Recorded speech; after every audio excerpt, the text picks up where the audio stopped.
Assalomu alaykum kanalimiz a'zolari. Mana yana bitta zakazimizni o'z egalariga topshirdik. Shkaflarni shu razmer bo'yicha yasab berganmiz. Eniga 3,5 metr, balandligi 270.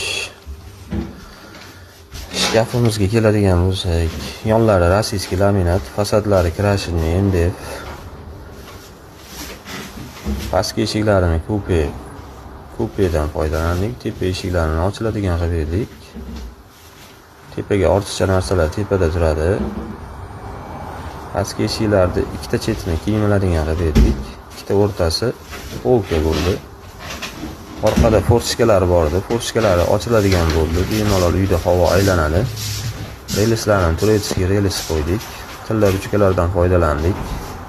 Relsdan chiqib ketmaydi. 100% garantiyalanib beramiz. Ikkita chetiga sef qo'yib berdik. Hujjatlar uchun sef. Oynalarni rumdik shaklda chizib berdik. Kimga shunaqa xizmatlar kerak bo'ladigan bo'lsa 99lik 646 55 44